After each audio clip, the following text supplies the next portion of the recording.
Well, greetings and salutations. Good morning, everyone. All right, that's good for 8 a.m. I like it. So thank you all so much for being here. Welcome to the class of 2024. My name is Ashley Johnson. I'm the inaugural executive director of the Marriott Swanson Center for Hospitality Leadership at Howard University. I'm also the founder of Hospitality Hued. So pleased to be here with our esteemed panel. Very excited to have a conversation with current leaders and the future leaders of our beloved industry. And I am going to permit some time for our panelists to introduce themselves, and then we'll learn a little bit more about them. So, Jeff, kick us off. I'm Jeff Pilati with Wyndham Hotels. Does this work? I think we probably need one now. No? They got us? Does this work? There we go. Jeff Pilati with Wyndham Hotels and Resorts. Jessica? Hi, I'm Jessica, from a student from Georgia State, and I'm majoring in global hospitality management, and also I'm currently work for the ownership of 4 Points by Sheraton, Atlanta Airport West. Hi, my name is Stefano Chair. I'm a senior finance major at Howard University, and also a Marriott Swanson scholar, and from Washington, D.C. Good morning. I'm Kevin Osterhaus from Graduate Hotels. Fantastic. Welcome, everyone. So, Kevin, what is Graduate Hotels? Tell us a little bit about the brand. Yeah, absolutely. It's particularly relevant for the conversation. We exist on adjacent to college campuses throughout the country. In the UK, we have 37 hotels that tell the stories of these universities, these communities, these heroes, the stories, everything that makes being in a college town amazing, or being in a Cornell Tech on Roosevelt Island, or it's all about the education and the stories that hopefully many of us experience when we're in college, the nostalgia that brings you back. But Graduate Hotels tells those stories and is located centrally to take advantage of the energy and enthusiasm that exists on these campuses. Awesome. Stefan, you're in school at Howard University. Tell us a bit about your school. All right. So Howard University is located in the heart of Washington, D.C. It's an historically black college or university, so an HBCU. And Howard University, for me, was the place I chose to pursue my secondary education, essentially for the feeling of being home and kind of taking pride in being with a majority for once, I think. Howard University has offered me numerous opportunities as a finance major. And I remember in the September of my junior year entering it, I ran into Miss Ashley Johnson in the center, on the bottom floor of the School of Business. And so we've talked briefly about the hospitality industry, and going into it, I didn't really know too much about the industry, but she piqued my interest and intrigued me. And so I followed up with her, and she has led me to, I guess, unbelievable heights and just different opportunities everywhere. One I can think of was the lodging conference in Phoenix, and I think that opened my eyes to how expansive the hospitality industry is. And so it's kind of become part of my identity. And in terms of Howard University, I'm looking to graduate this upcoming spring, and I'll pass it on to Jessica. Awesome. Jessica, tell us about Georgia State and Cecil B. Day. Yeah, so I joined Georgia State last year to the program, for the one-year program for the hospitality management, and I was exposed to this program by Paul Bressling, and also he introduced me to Dr. Cannon. So I decided to join the team. So I think since I already work in the hotel, and I kind of want to learn the knowledge of the kind of background, is because I already have the operation experience.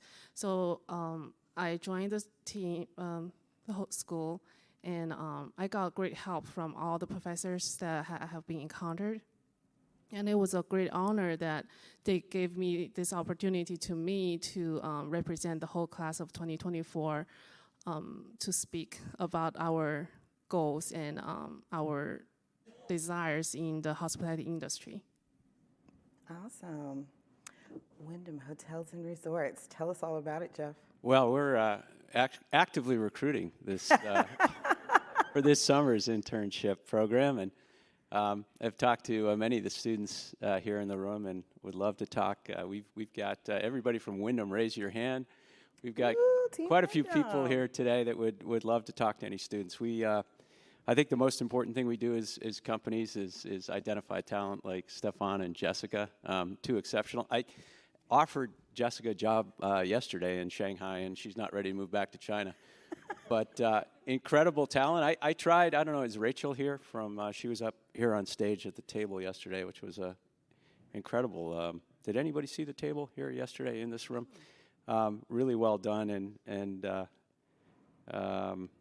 anyway, yeah, so this is a great conference for us.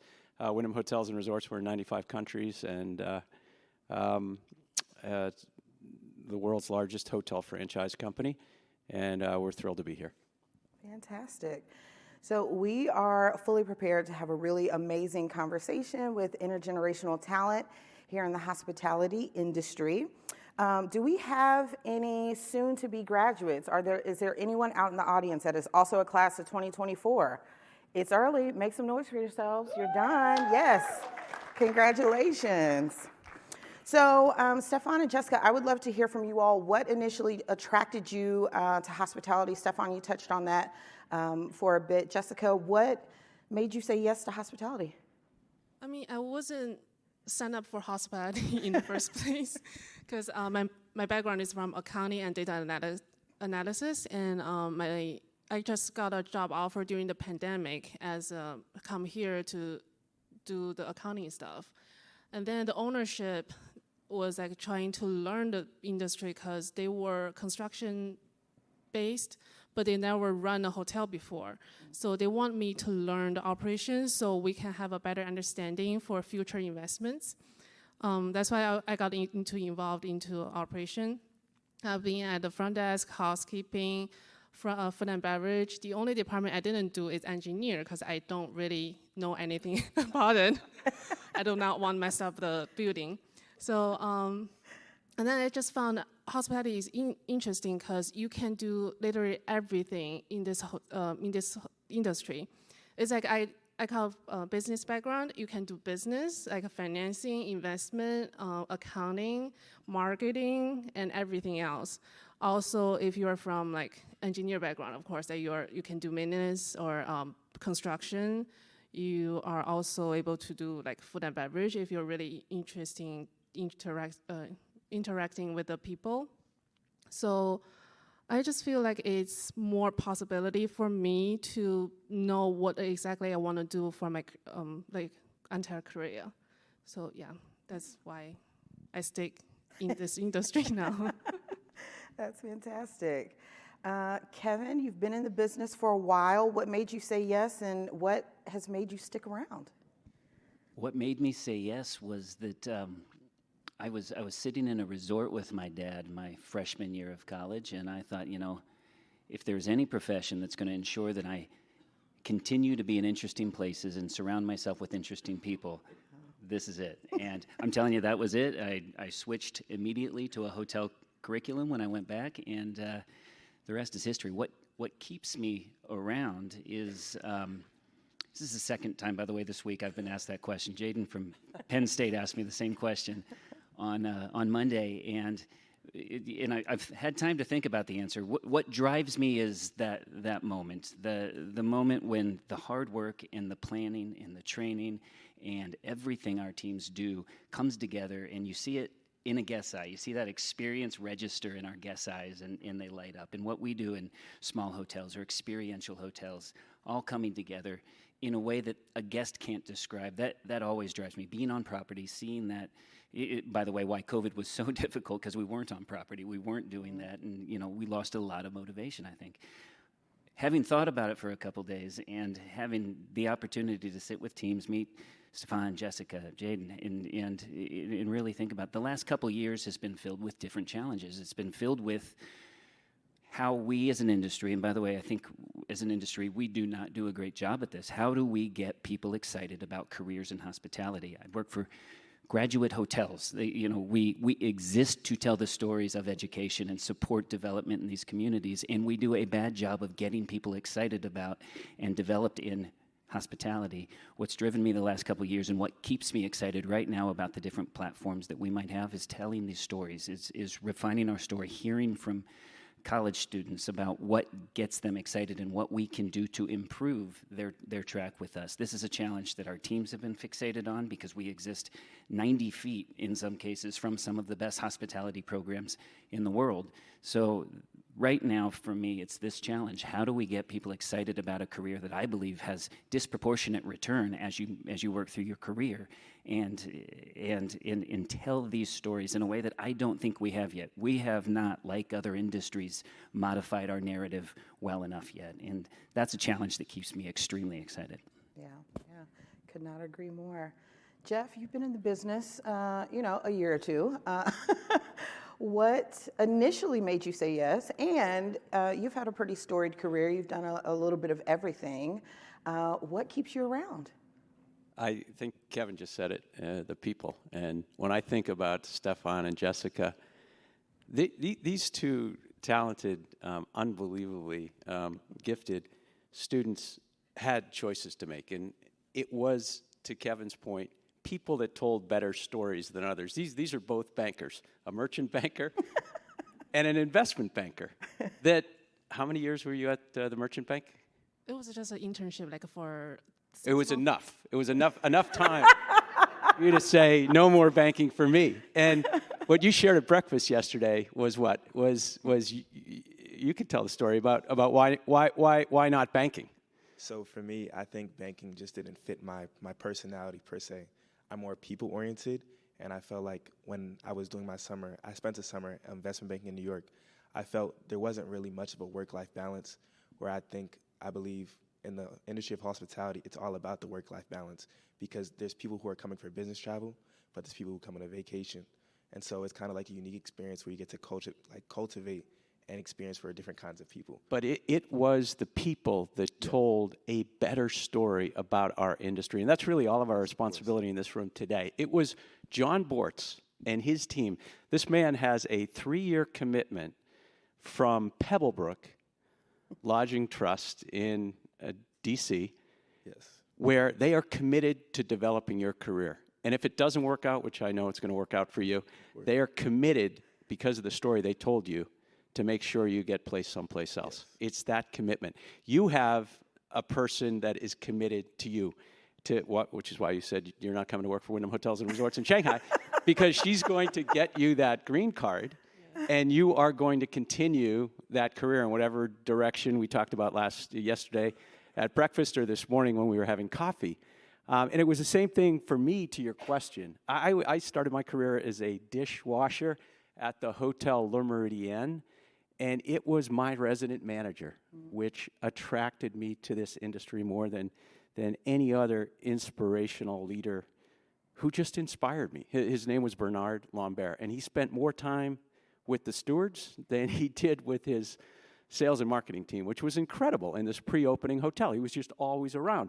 And here was a man who was a Frenchman, who had already lived in the UK, who had moved to the United States, who was inspirational. And I thought, wow, if I could be anybody on this planet one day, which is what I was saying to you yesterday, I'd love to be a general manager like Bernard, inspiring and leading teams.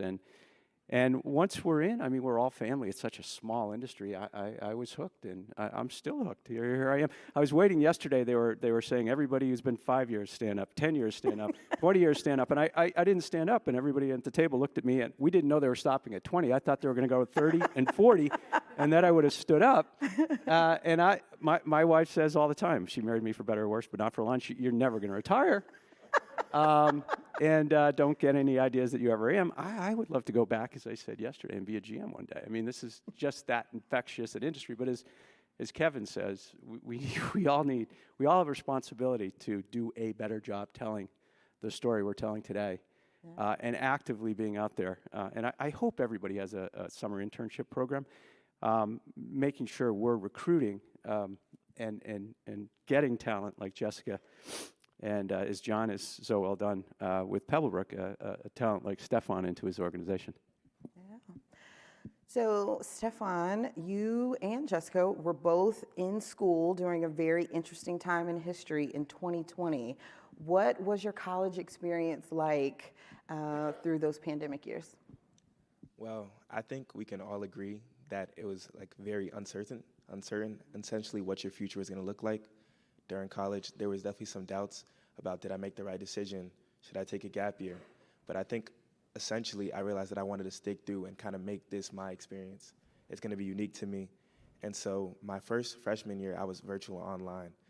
And so that allowed me, one, to also participate in my classes, but I was able to kind of see the world a little bit. Not essentially take a gap year, but kind of explore around the States, I guess. And then coming back to the university, you know, we had like COVID protocols and everything that we had to deal with. So it was kind of like learning a sense of community, but in a different way. But it still forced us to kind of overcome it. We all had these challenges of like, let's say we just weren't able to enjoy our freshman year in a traditional way. But I think Howard and the community around it is very good in rallying in different ways. So we had virtual dance parties were a thing during freshman year. We had like a newsletter that went out. There was like, it was a different sense of community because we all knew we were trying to get through that difficult time. And so as we progressed through COVID, I think we've kind of really seen Howard kind of return back into what we call like peak Howard, essentially like it's like home to me.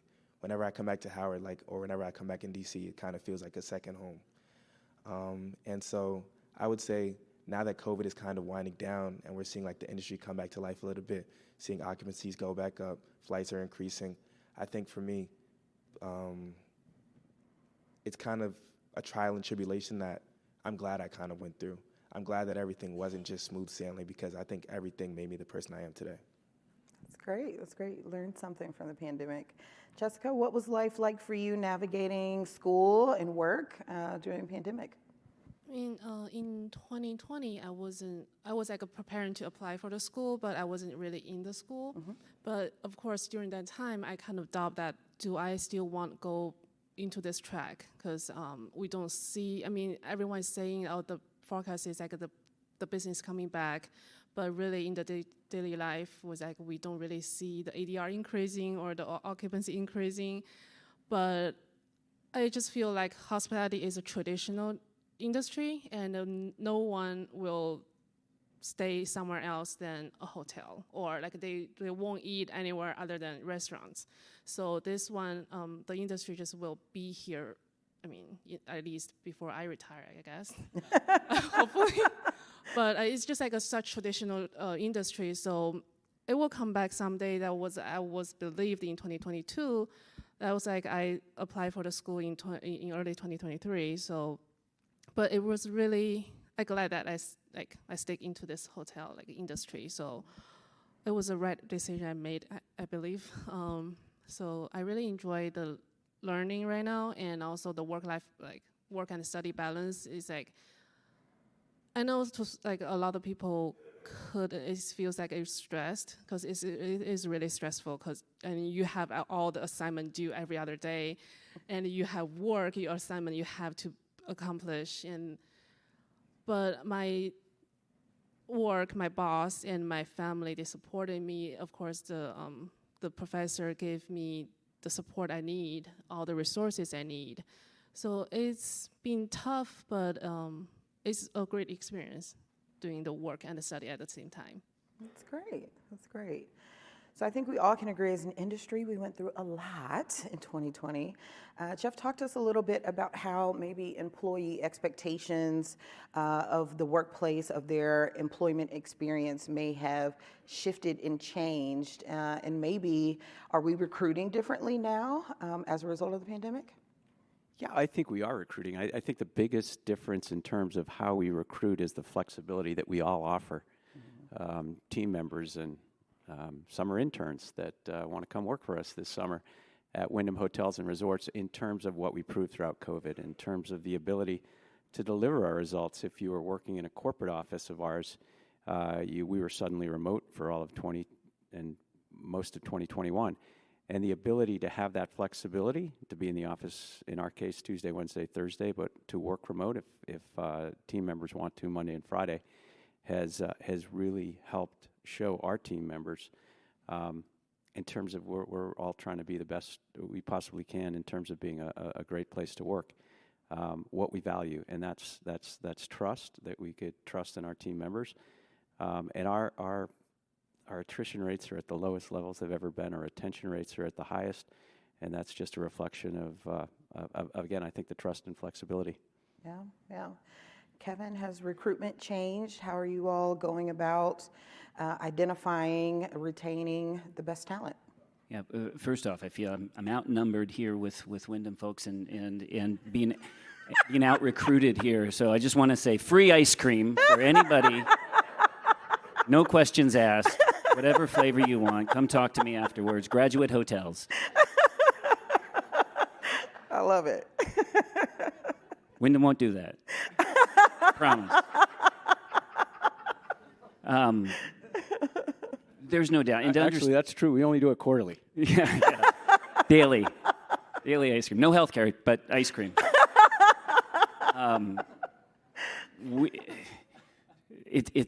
We're kind of an anomaly. We had Graduate Hotels will be 10 years old this year. We had 13 hotels in 2019, and we opened 20 hotels during the pandemic. So for a company to go from 13 to 33 during the pandemic, when design teams couldn't even go to openings, to, we went from 500 employees to 2,500 employees during a pandemic. So the challenge for us was great. How do we tell a story of a company that's operating at some scale at that point? How do we put systems and processes in place? How do we get general managers and teams out of COVID mode into record-setting occupancy mode? And the challenge, the task at hand was obvious for us. We had to tell a better story. We now had a story at scale. We could get on campus and differentiate ourselves, but we weren't doing that. So the first thing we did is really focus on the story we tell. If we set up a table at a job fair next to Wyndham, we're going to lose, except for the ice cream. Or Hyatt, or Hilton. We had to tell a better story, and we focused on that, our visuals, our language, how we get on campus, the opportunities we take because of our proximity and what we do. And we've really tried to focus on that a lot. We have a long way to go. But as a result of COVID, we have leadership teams spread much further out than we ever have. And as it relates to recruiting, we launched an internship program. We provide housing for people if they don't live in our markets. We focus on, right now, leadership programs with some of the best schools that we have in our markets. We get general managers in classrooms focusing on relationships with these programs. And then once they're on, the challenge to the teams was similar. How do we focus on the development of our teams? We exist to support and celebrate education and development in each one of these communities. We weren't putting our money where our mouth was for our team members. So how do we tell that story and keep them on? The team came back to me with what I believe is a best-in-class program called Graduate Academy. We launched it about 1.5 years ago, and it's a program that allows us now to pay for undergraduate education for any one of our employees. Wow. Full stop. If you work for us, we will pay for your undergraduate education. Exciting, but wanted to do something that at our small size was considered best in class as a differentiator in the world of development and education. We will pay for any one of thousands of certifications in these colleges if you want to go back and pursue one. Doesn't have to be related to your role with us. We will pay for it. Not reimburse you. The bill comes to us. Mm-hmm. We will pay for high school diplomas for you or your family if you work for us. We will pay for English classes for you or your family if you work for us. How are we putting our money where our mouth is for the teams that work for us that can't afford education, that didn't have access to it? So the other thing we focused on, and this I think is big and often goes undiscussed, is communication. We had to figure out at our scale, at 30 some odd properties, now 30, soon to be 37, how are we best in class at our ability to get messaging out to all of our team members at any given time. So we did a few things. We launched town halls. I will quarterly sit in front of the entire company and talk about what we're doing and then what we've done and report back. I'll keep people along for the ride. The challenge to the teams is we will be initiative-driven and transparent at all costs. We will communicate to the teams what we want to do. We will come back and report on how we did, and we will keep ourselves accountable for that communication. We launched Workplace, a platform that focuses on or a platform that allows us to communicate with anybody in any format at any given time, no matter what position you hold in the company. So I can reach anybody at any time about anything properties can segment off, they can do what they want. You can see what other hotels are doing for the first time ever. You can really focus on communication real time to get messaging out to the teams so they feel like they're part of something. And when you grow to 33 hotels, now 35 that fast, you can see what other hotels are doing. You can see the story about a company that is relatively new in its journey.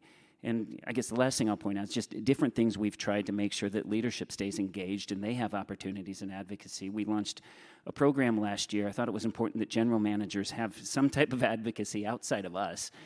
So we launched a coaching program where general managers have access 24 hours a day as unlimited amount to a network of international executive performance coaches, just to see how we can provide that type of advocacy and support to keep people motivated. And realizing in some cases it might motivate them to leave.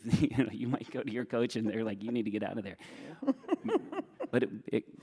But they stay for the ice cream.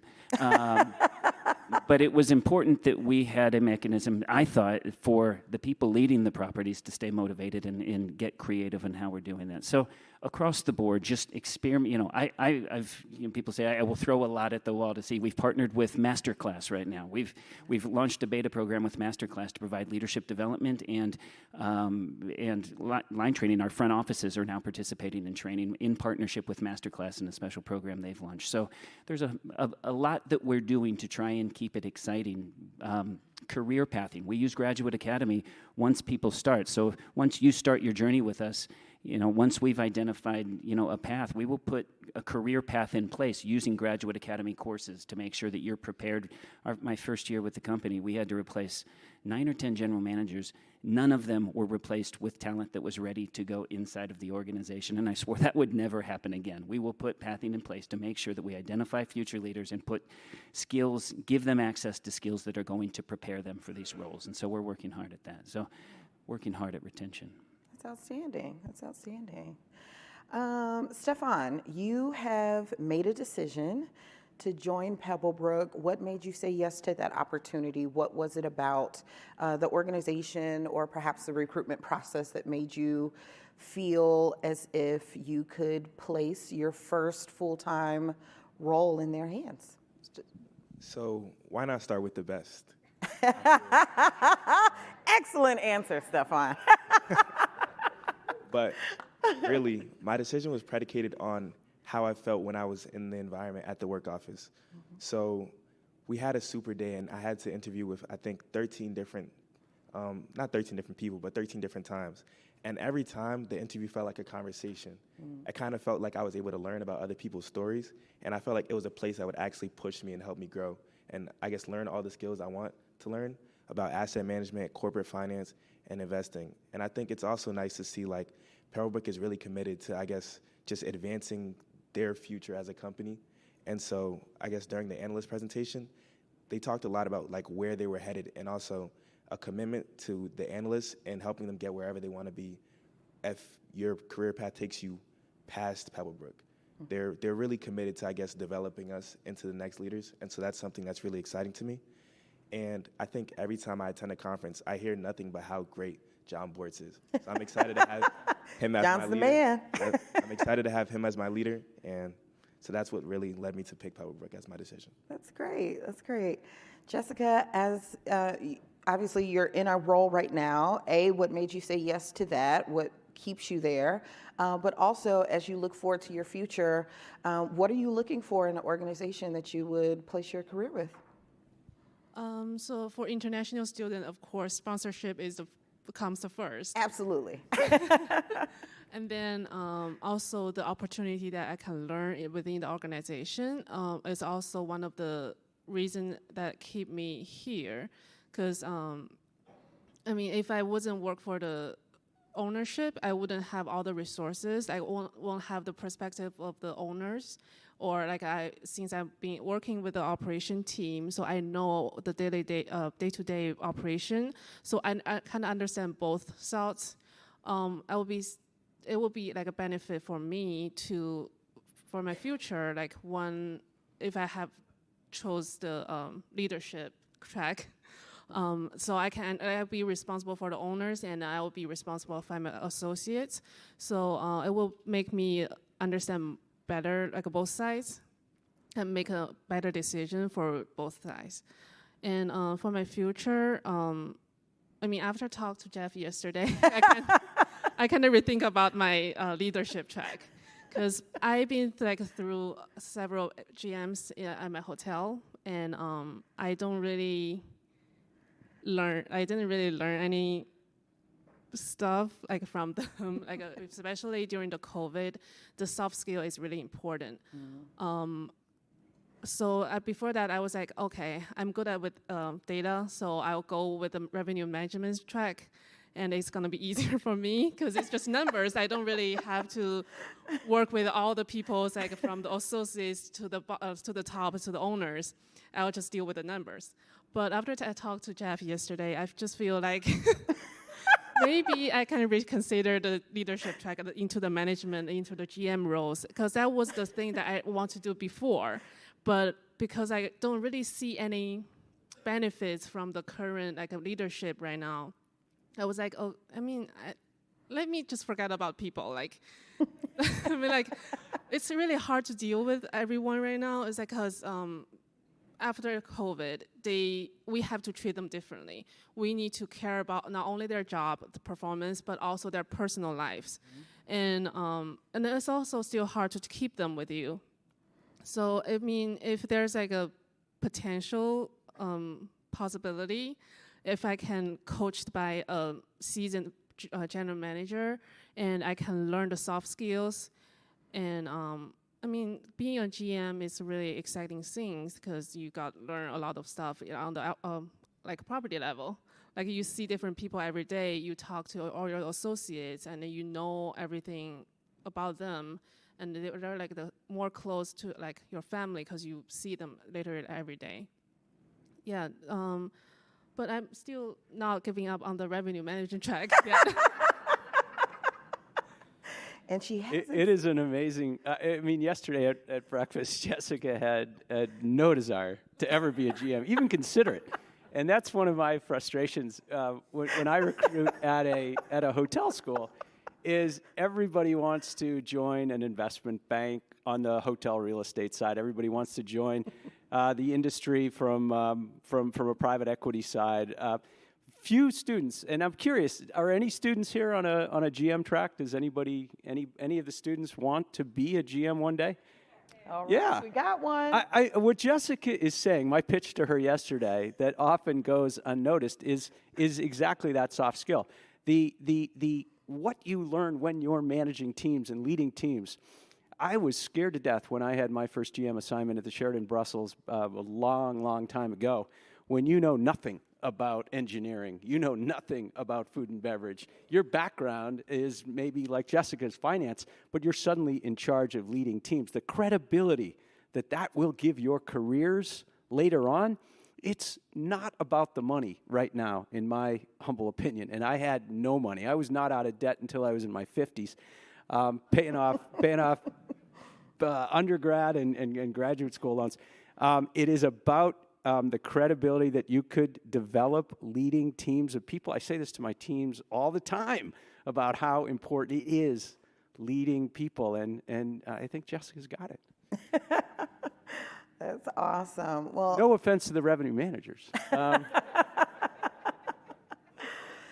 Well, audience, we would like for you all to get ready. We want to hear from the class of 2024. We want to hear from industry. If you all have questions, comments, concerns, jokes, I am coming your way momentarily.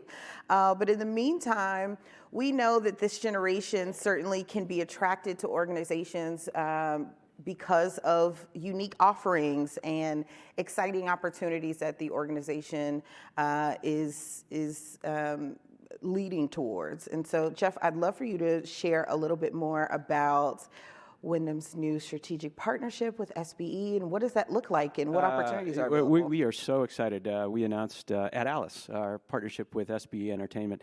Kevin and I were just talking about it on the way in. I mean, a company with just great brand heritage that is going to develop aspirational hotels in the upscale, smart luxury lifestyle space that we don't currently have, that will make our core is, and we're passionate about our economy and mid-scale brands. I mean, that's our focus, that's our drive.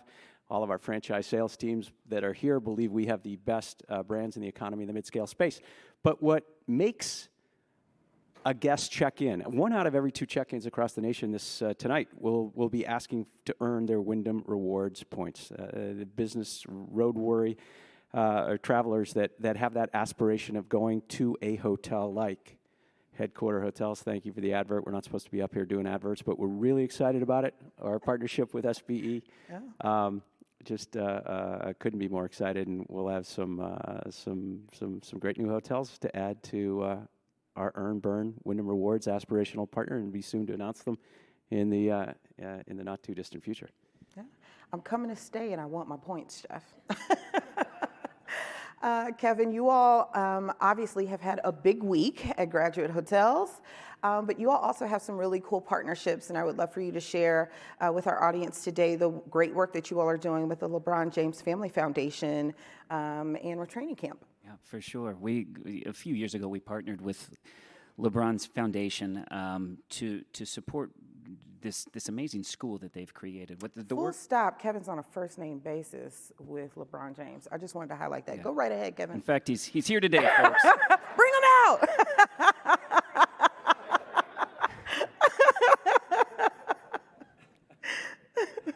Mr. James and I, King James.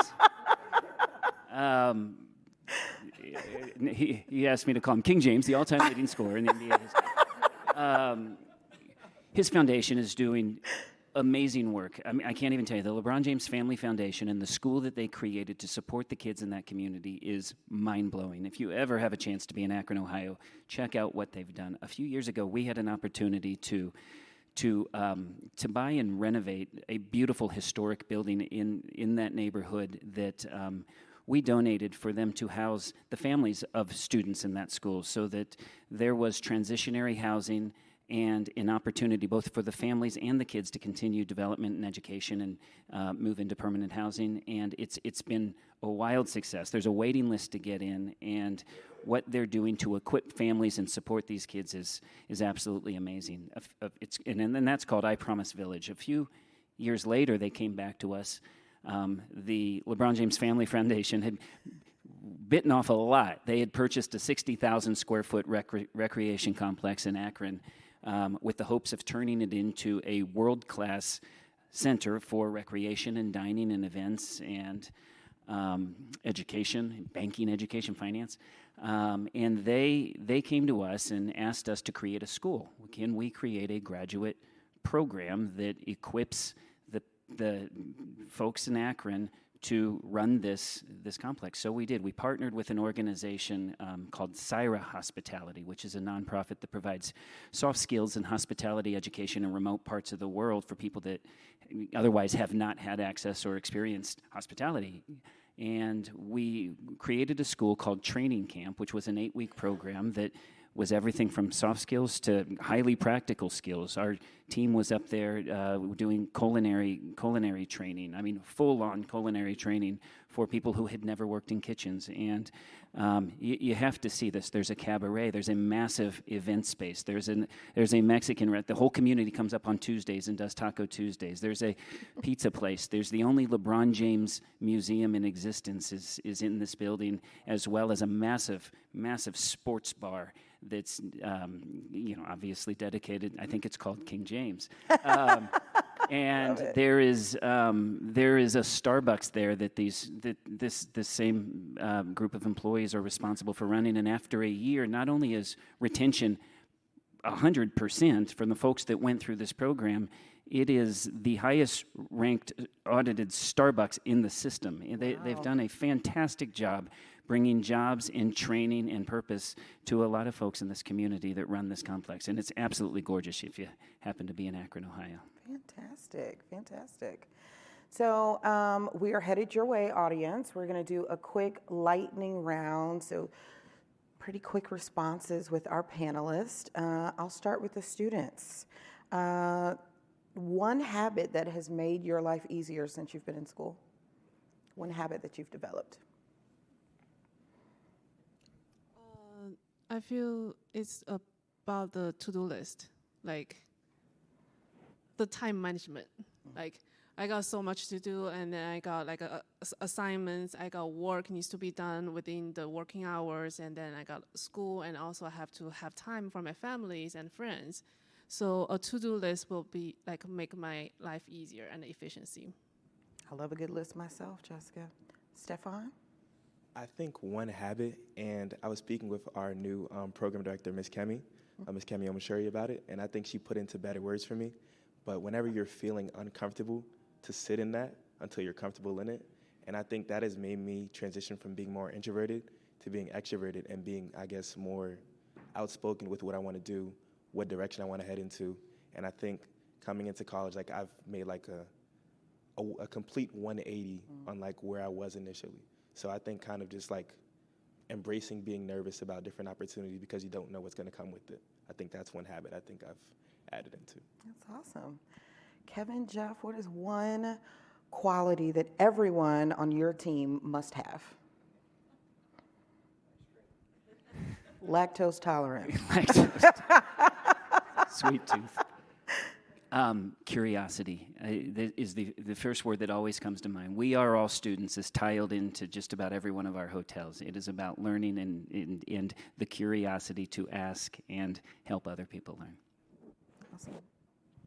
Yeah, I would say having fun. I mean, we have 5 core values. We have this Count on Me culture. It's all about integrity, accountability, inclusiveness, caring, and fun. But, and I say this to my 4 daughters all the time, if we're not having fun, students, if you're not having fun as a GM, which you will be soon, and we're looking for any mentors, any general managers out there that anybody knows in Atlanta, please see me or see Jessica. Yeah. If you're not having fun doing what you're doing day to day, go find something else to do. And I'd say that to all of our team. I hope every one of our team members here.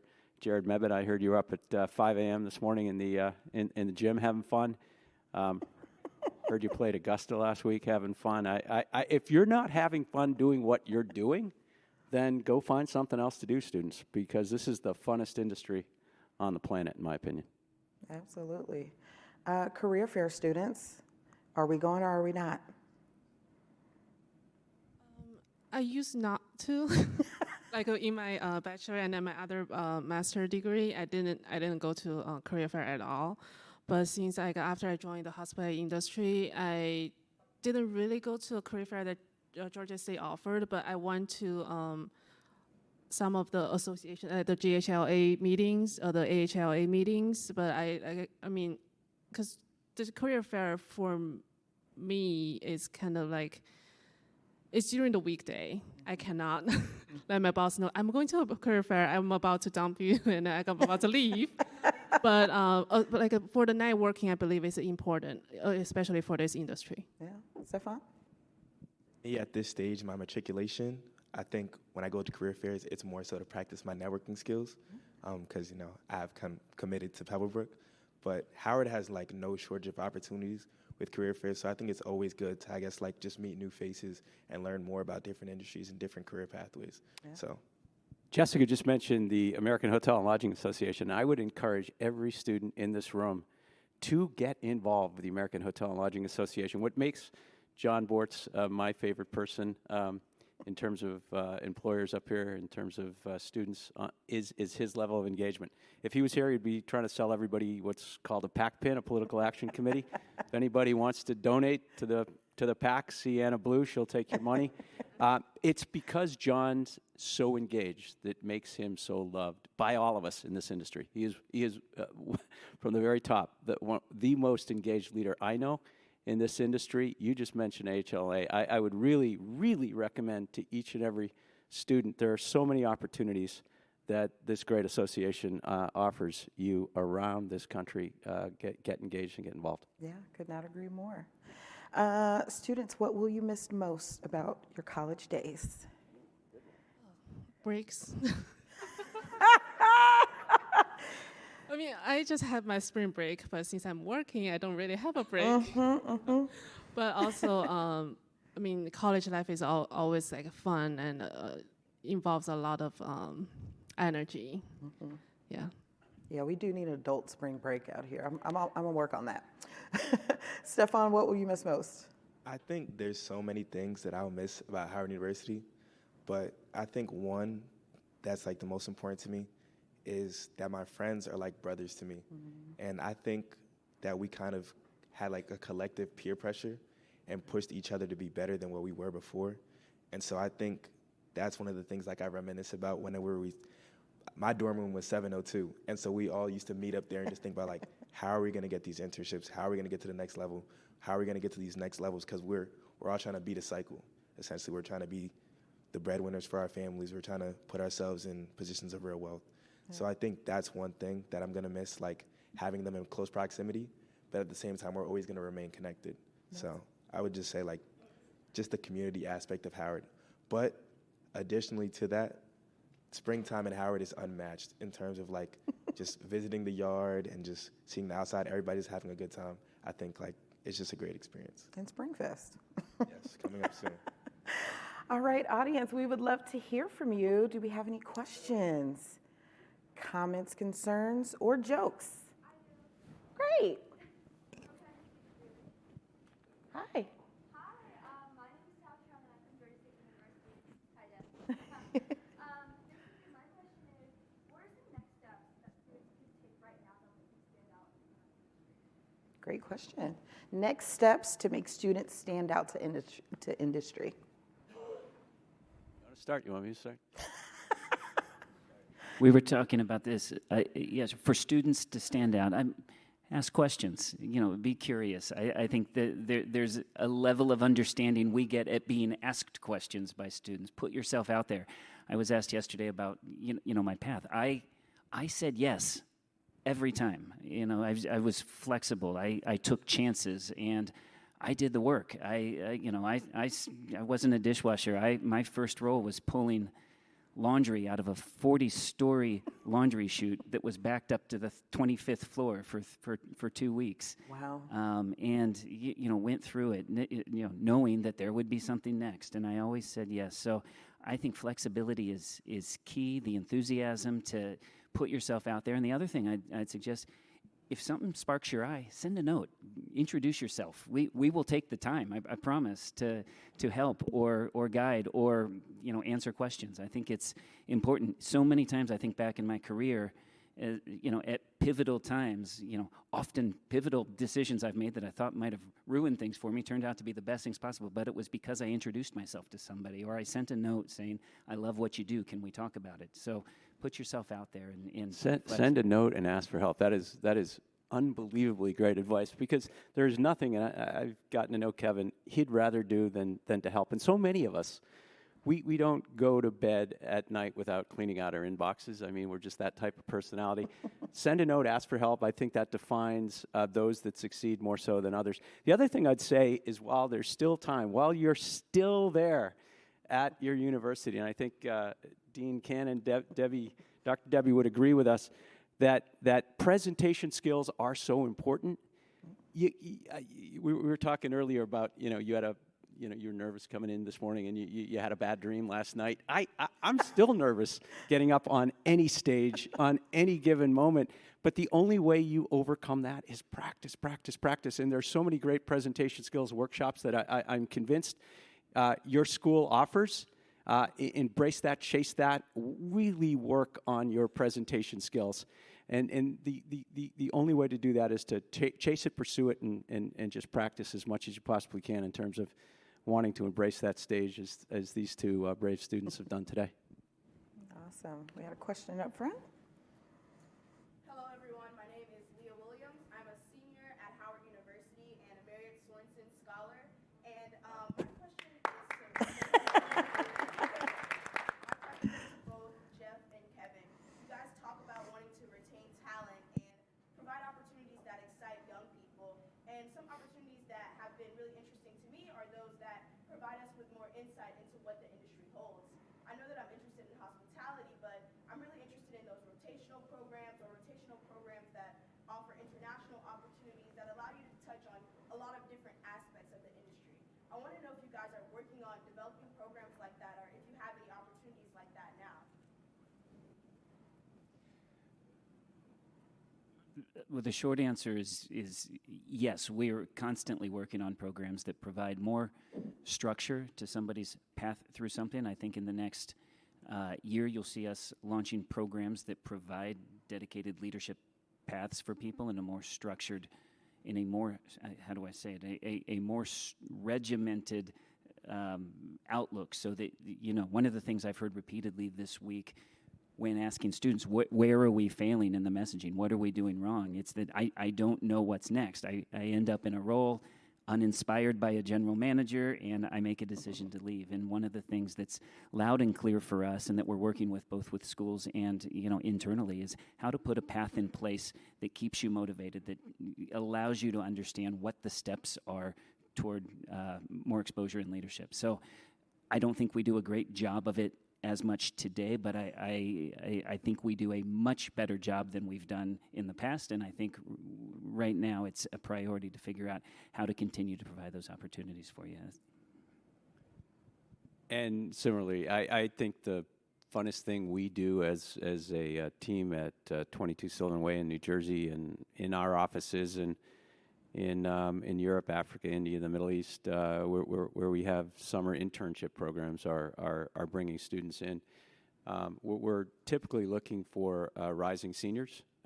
We're bringing in a dozen this summer. We're in the midst of recruiting, and would love to see your resume. I mean, this is an industry that could take you anywhere you want to go. In an internship program like you did at the bank or you did at BMO, you're not going to rotate around the world, but you got to believe that this industry could take you anywhere in the world you want to take. It took me to Milan, to Brussels. 3 of my 4 girls were born there. To she was back to Italy, and I moved my 4 daughters 7 times through 7 different school systems. They're not happy about that, but enriched.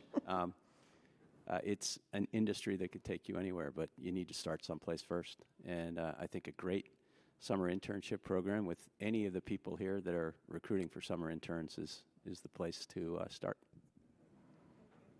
Yes, sir. Good morning.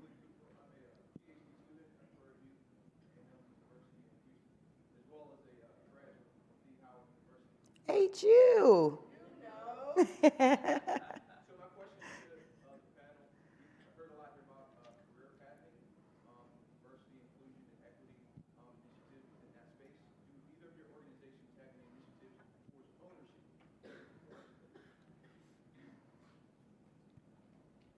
Sorry, to ownership of the hotels.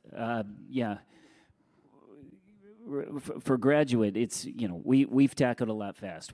As we've grown from 13 to 33 and tried to catch up with our growth over the last few years, we've done a lot, both, as you mentioned, with career pathing and educational opportunities for our teams.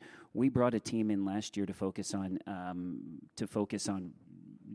by the way, I work for AJCAP. I work for the ownership of these hotels specifically, and we brought a team in to focus on our ability to access the best talent, hands down, anywhere we could, and provide opportunities in all communities. So DEI has been a large focus for us. We've started programs with our teams to educate ourselves and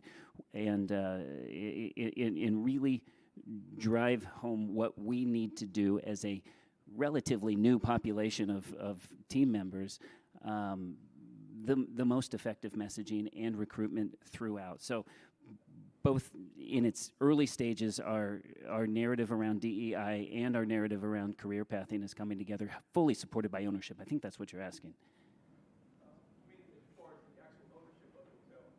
Yeah, I think both companies are